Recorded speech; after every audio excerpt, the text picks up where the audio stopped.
Imagine waking up in the middle of the night, only to find your teenage son sitting beside you. Imagine the confusion, the fear, the overwhelming emotions that flood your mind in that instant. What if that moment wasn't just a nightmare, but a reality? What if that moment changed everything? Today, I'm sharing a deeply personal story, one that's raw, emotional, and incredibly difficult to talk about. It's a story about love, loss, and the complexities of family. A story that will challenge your perceptions and leave you questioning everything. Are you ready? Let's dive in. I lost my wife, Sarah, a few years ago. It was one of the hardest things I've ever faced. She was the love of my life, and her passing left a void that I could never fill. My son, Daniel, was just 16 at the time, and he was struggling too. He became quiet, withdrawn, spending most of his time in his room or out with friends. He avoided talking about Sarah or anything related to her death, and I didn't want to push him. Instead, I focused on making our home feel as warm and welcoming as possible. I cooked his favorite meals, left little notes of encouragement on his desk, and tried to make sure he knew I was there for him if he ever needed to talk. But for months, he remained distant. One evening, he walked into the kitchen while I was cleaning up after dinner. His sudden presence startled me, but I was happy to see him. It wasn't often that he sought me out like this. "Do you need help, Dad?" he asked, his voice soft but steady.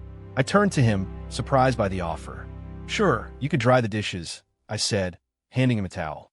We worked in silence for a while, and I couldn't help but feel a small sense of relief. It was the first time he'd voluntarily spent time with me in what felt like forever. "How was school today?" I asked, trying to start a conversation. "It was fine," he said without looking up. That was all I got, so I didn't push him further. "If you ever want to talk, I'm here," I added gently, glancing at him out of the corner of my eye. He nodded, but didn't say anything more. Over the next few weeks, I started noticing little changes. Daniel began spending more time around me, sitting with me in the living room while I watched TV, or helping me with small tasks around the house. He even began to open up, telling me about his classes and his plans for college. I felt a glimmer of hope, like we were finally finding our way back to some kind of normal. But then one evening, something happened that made me question everything. We were having dinner together, and Daniel had cooked that night, a simple pasta dish he'd learned from a friend. As we ate, he looked at me and said, "You're amazing, Dad." I laughed a little, brushing off the compliment. "Thanks, Daniel. That means a lot," I said, trying to keep my tone light, but his expression didn't change. He looked at me with an intensity that made my stomach flip. "What's wrong?" I asked, my voice soft but cautious. "Nothing," he said quickly, shaking his head. "I just wanted to say thank you for everything." I nodded, unsure of how to respond. The moment felt strange, but I told myself I was overthinking it. He was just being kind, wasn't he? But then things started to change. Daniel began to hover around me more often, finding reasons to sit close to me on the couch or linger in the kitchen while I cooked. At first, I thought it was sweet. I told myself he was just trying to reconnect after all the time we'd spent grieving in our own separate ways. But then there were the looks. His eyes lingered on me longer than they should, and his compliments became more frequent and more personal. "You look really nice today, Dad," he said one morning as I stood at the sink washing dishes. "Thanks, sweetheart," I replied, trying to keep my tone light, but the way he said it, the way he looked at me, made me feel uneasy. One evening, we were sitting on the couch watching a movie Daniel had chosen. It was a comedy we'd both seen a dozen times before. Halfway through, I realized he was sitting closer to me than usual. Our shoulders were almost touching, and when I shifted slightly, he didn't move away. "You're always so busy," he said suddenly, breaking the silence. "You never take time for yourself." I smiled a little, caught off guard. "That's what dads do," I replied. "There's always something to take care of." He shook his head, his gaze fixed on me. "You do too much. You deserve a break." His words made my chest tighten. "That's sweet of you to say," I replied, "but I'm fine, really." And that night, I couldn't sleep. I lay in bed staring at the ceiling, replaying the moment over and over in my mind. Was it just an innocent gesture, or was I imagining something more? What was happening between us? I would soon find out. In the days that followed, I noticed Daniel finding reasons to be near me more and more. If I was cooking, he'd come into the kitchen to talk. If I was in the garden, he'd wander outside and sit with me. His compliments continued, each one making me feel more unsettled. And to be honest, I noticed myself doing the same more often too. "You make this house feel alive," he said one afternoon as I folded laundry. I froze for a moment, unsure of how to respond. "Thank you, Daniel," I said finally, forcing a smile, but deep down, I couldn't shake the feeling that something was changing, and not in a way I was comfortable with. The unease I felt grew bigger and bigger. I tried to tell myself I was imagining things, that Daniel was just being kind, maybe even trying to make up for the distance between us after Sarah's death. But it wasn't just the compliments, it was the way he acted around me. How he always seemed to be there, watching me, finding reasons to be close. And I hadn't quite figured out yet why I did the same to him too. One afternoon, I was cooking in the kitchen, chopping vegetables for dinner. I heard Daniel come in behind me. His footsteps were soft on the tiled floor. I didn't turn around. I was trying to focus on the task at hand, hoping he'd just grab a snack and leave.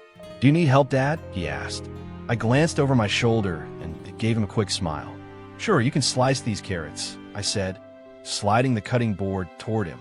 He stepped up beside me, his movements deliberate. For a while, we worked in silence. I thought maybe it would just be a quiet, pleasant moment, something normal. But then he stopped cutting and turned to look at me. "You've done so much for me," he said, his voice low. I glanced at him, confused. "What do you mean?" "I mean, after Dad died, you've taken care of everything. You didn't have to, but you did," he said, his eyes fixed on mine. I felt a pang of emotion in my chest. "Of course I did, Daniel. You're my son. I love you," I said, trying to keep my tone steady. He nodded, but his gaze didn't waver. "I just don't think I ever said thank you for all of it." "You don't have to thank me," I said quickly, turning back to the stove. "That's what dads do." He didn't respond, but I could feel him watching me. The moment felt too heavy, too intense, and I wanted nothing more than for it to end. Finally, he picked up the knife and started cutting again, and I let out a small breath of relief.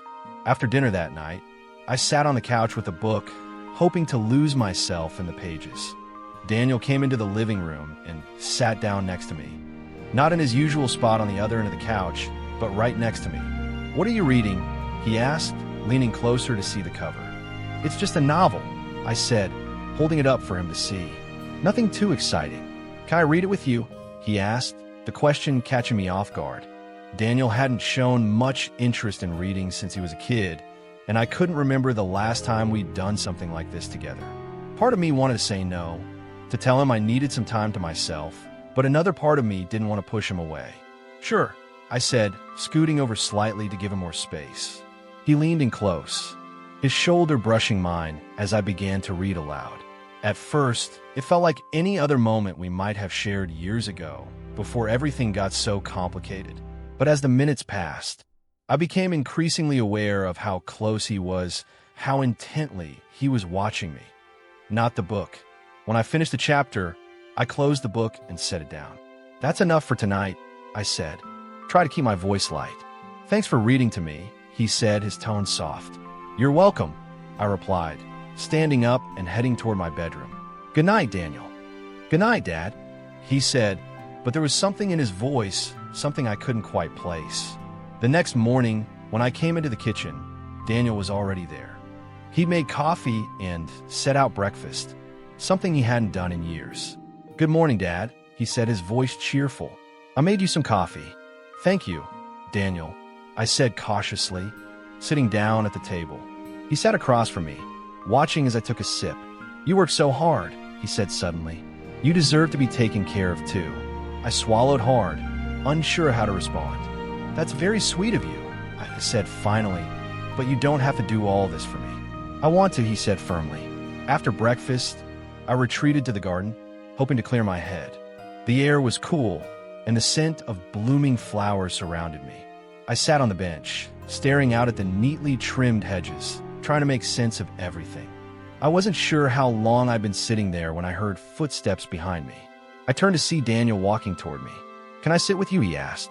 "Of course," I said, though part of me wanted to say no. He sat down beside me, leaving a small space between us. For a while, we were silent, the only sounds coming from the rustling leaves and distant bird songs. "You've been quiet lately," he said finally.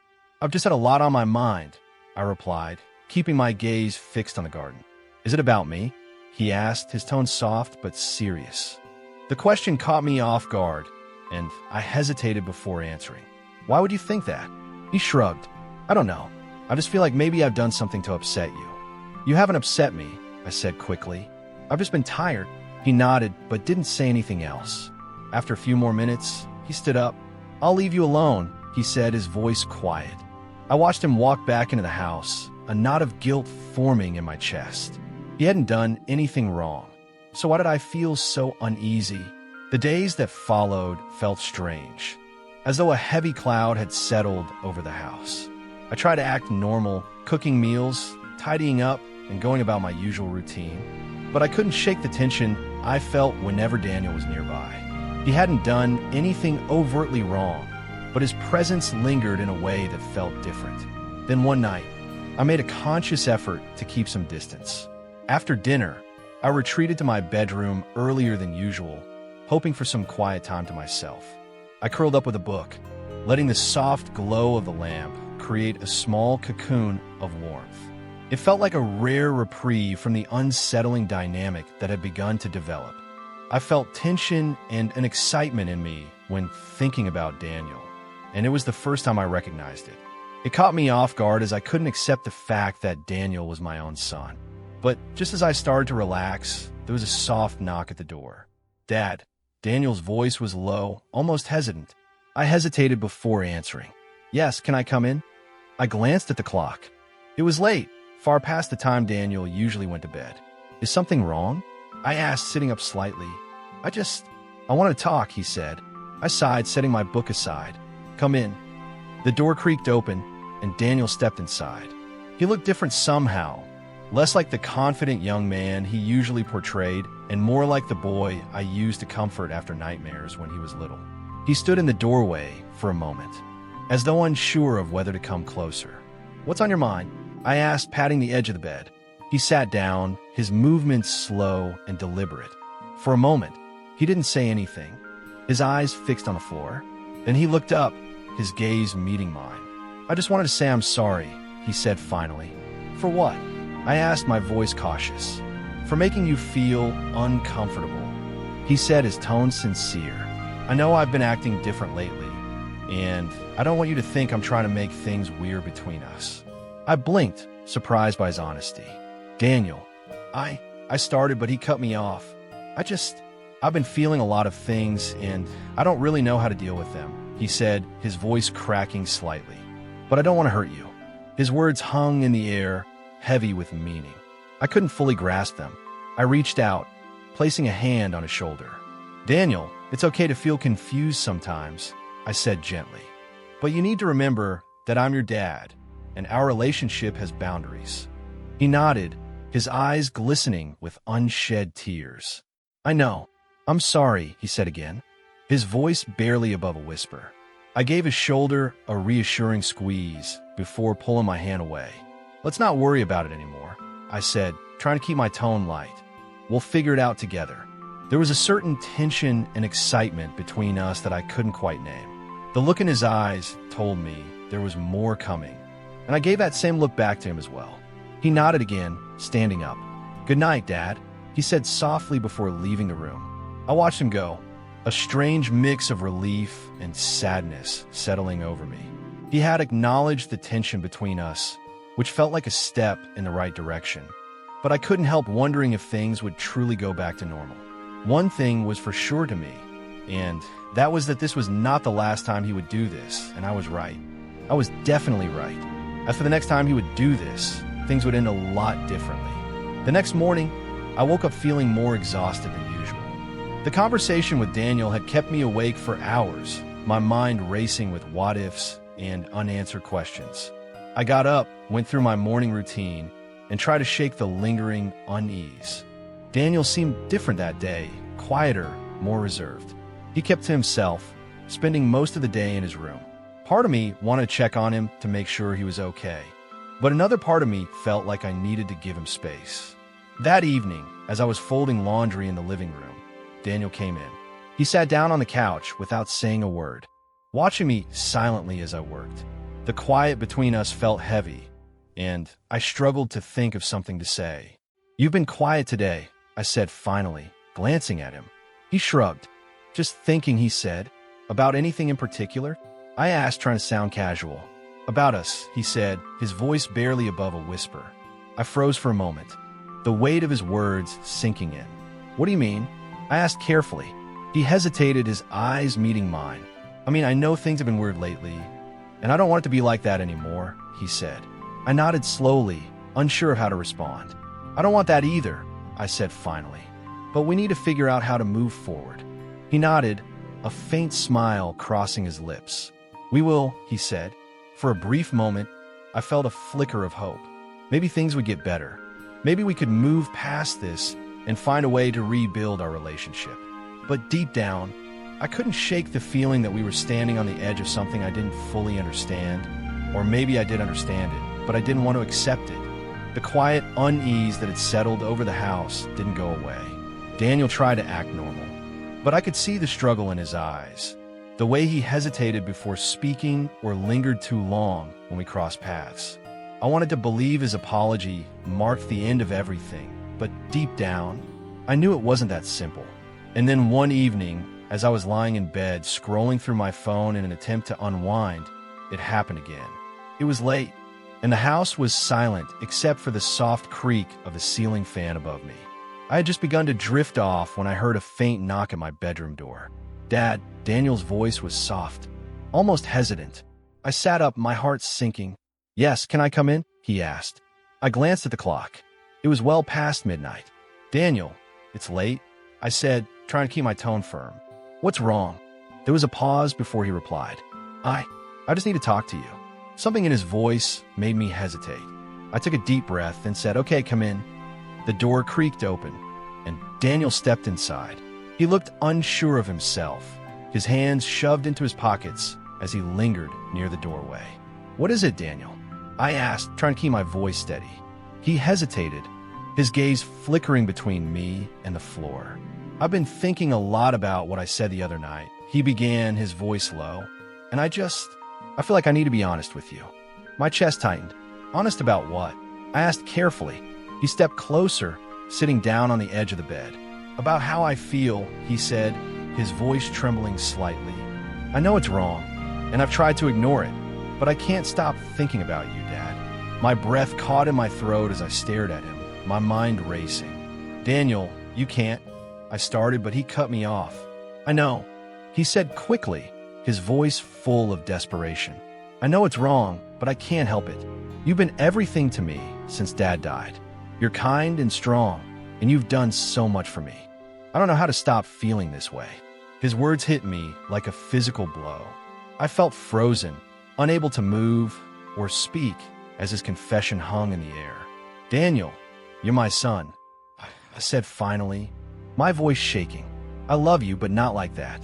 This has to stop." "I know," he whispered, tears welling up in his eyes. "I didn't mean to hurt you."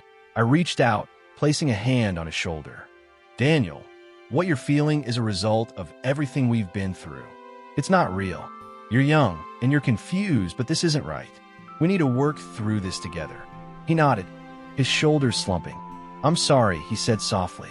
"I didn't mean to hurt you."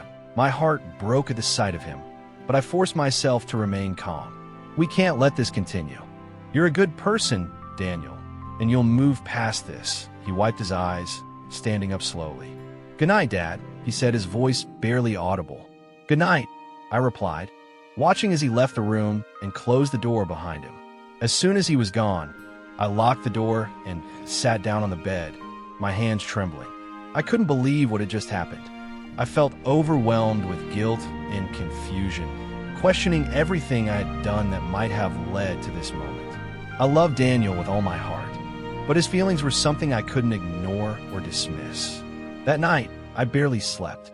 I kept replaying his words in my head, trying to make sense of them. I told myself it was just a phase, a moment of confusion that would pass, but deep down, I wasn't sure. The next morning, Daniel was quiet. He barely said a word at breakfast, and when he left for school, I felt a strange mix of relief and sadness. I spent the day trying to focus on work, but my mind kept drifting back to our conversation. I couldn't shake the feeling that this wasn't over. When Daniel came home that evening, he seemed distant, avoiding eye contact and retreating to his room almost immediately. I wanted to talk to him to make sure he was okay, but I didn't know where to start. I felt trapped, unsure of how to handle the situation without making things worse. Later that night, I was sitting in the living room staring at the TV without really watching it. The house was quiet, and I could feel the weight of everything pressing down on me. Suddenly, I heard footsteps behind me. I turned to see Daniel standing in the doorway, his expression unreadable. "Can I sit with you?" he asked. I hesitated for a moment before nodding. Of course. He walked over and sat down on the couch, leaving a small space between us. For a while, we sat in silence, the tension between us almost unbearable. "Dad," he said, finally, his voice soft. "I don't want to lose you." "You won't," I said quickly, "but we need to set boundaries, Daniel, for both of us." He nodded slowly, his gaze fixed on the floor. "I understand." I reached out, placing a hand on his knee. "We'll get through this," I said gently, "but you have to trust me." He looked up at me, his eyes filled with emotion. "I do," he said. I gave him a small smile, hoping to reassure him. "Then we'll be okay." As I sat there, I felt a glimmer of hope that we could move past this, but deep down, I knew it would take time. The days after our conversation were tense, but quiet. Daniel kept his distance, and I tried to act as though everything was normal, but the truth weighed heavily on me. I hoped that acknowledging the situation and setting boundaries would help us both move forward. Yet something deep inside told me the silence between us wasn't enough to fix what had been broken. Then, one final night, I went to bed early, exhausted from a day spent trying to keep my thoughts from spiraling. The house was quiet, and the cool night air wafted gently through my open window. I tried to let the rhythmic hum of the fan lull me to sleep, but my mind wouldn't settle. I must have drifted off at some point, because the next thing I knew, I was being pulled from sleep by the sound of my door creaking open.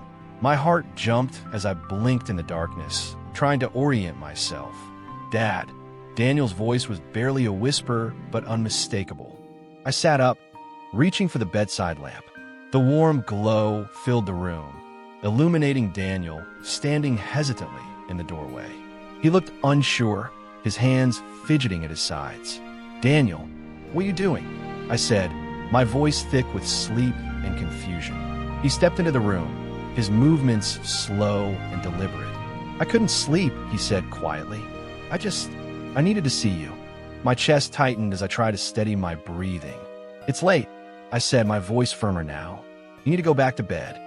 "I know," he said, his eyes locking onto mine, but I couldn't stop thinking about everything.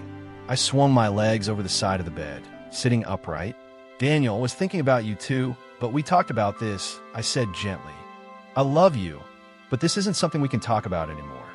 He took another step forward, his expression a mix of determination and vulnerability. "I know it's wrong, but I can't help how I feel," he said, his voice trembling. "You're the only one who's ever really been there for me. You've always cared about me in a way no one else has." My throat felt tight as I tried to find the right words. "Daniel, I care about you because I'm your dad," I said firmly. "That's my job, but the way you're feeling, it's not healthy. It's not right." He stood there for a moment, his shoulders slumping as the weight of my words settled over him. "I'm sorry," he said softly, tears glistening in his eyes. "I just didn't know how else to tell you." My heart broke at the sight of him, but I forced myself to remain calm. "It's okay to feel confused, Daniel," I said, "but this is something you need to work through, and I'll help you as your dad, but only as your dad." The words didn't feel right, and I definitely wanted something else. I could see the disappointment in his eyes, which made me regret my choice. He nodded slowly, his gaze dropping to the floor. "I don't want to lose you," he said, his voice barely audible. "You won't," I assured him, "but we have to move forward, Daniel, for both of us." And when I said those words, something in me shifted. All of a sudden, I asked myself, what am I doing? Why can't I just tell my son with whatever he wants? He's my son. It hurt me to see how my words disappointed him, and I didn't want it anymore. Besides, I liked the idea of what he wanted as well. Somehow, maybe because I miss Sarah a lot as well. So, after a second of silence, I said, "You know what? Come here," as I invited him to sit beside me. He moved towards me, and I could see him opening up again. "Look me in the eyes," I said while leaning in towards him. He leaned in towards me as well. And then it happened. We kissed each other. It was as if a bomb of tension exploded there. It was so good that I made sure the kiss deepened. And after a minute or two, he reached back and stopped kissing. It wasn't because he was in doubt or something. No, it was because he started grabbing me in places only Sarah had grabbed me before. And as you can probably tell, we went even further than that. I hope you now understand why I told you this was the craziest but yet most exciting night of my life. It was amazing. After we both had finished, there was a long silence. "Are you okay?" he said. "Yes, don't worry," I replied. For a long moment, I think 10 to 20 minutes, the room was silent except for the faint hum of the fan. Then Daniel turned and walked toward the door. He paused in the doorway, glancing back at me. "Good night, Dad," he said, his voice thick with emotion. "Good night, Daniel," I replied, my heart aching as I watched him leave. "Thank you for everything," I said. "I have to thank you, Dad," he said when the door clicked shut behind him. I let out a shaky breath, the tension in my chest finally easing. I lay back down, staring at the ceiling as the events of the past few weeks replayed in my mind. I knew we still had a long road ahead, but for the first time, I felt a sliver of hope that we could find our way back to a healthier relationship. Finally, the tension had snapped. The next morning, Daniel was quiet but composed. He joined me for breakfast, and while the conversation was light, I could sense a shift in his demeanor. He seemed more at ease, as though he had finally let go of some of the weight he'd been carrying. Over the next few weeks, things began to feel more normal. Daniel started spending more time with friends, and his focus shifted back to school and his plans for the future. We didn't talk about what had happened again, but the unspoken understanding between us was clear. We were both trying to move on. As we sat on the porch watching the sunset one evening, Daniel turned to me and said, "Thanks for being patient with me, Dad. Thank you for everything you do for and with me. Thanks for accepting me for who I am and helping me on every aspect, even on aspects where dads usually don't help their son with." I looked at him, surprised but touched by his words. I laid my hand on his arm. "Of course," I said. "That's what dads do." He smiled, and for the first time in what felt like forever, it felt genuine. In that moment, I knew we were going to be okay. Asterisk, if you found this story relatable or impactful, please like, subscribe, and share your thoughts in the comments below. Your feedback helps me create more meaningful content for our community. Stay tuned for more heartfelt stories on LGBT stories. Emotional, romantic, and sometimes heart-wrenching tales that explore the depths of human connection. Thank you for watching.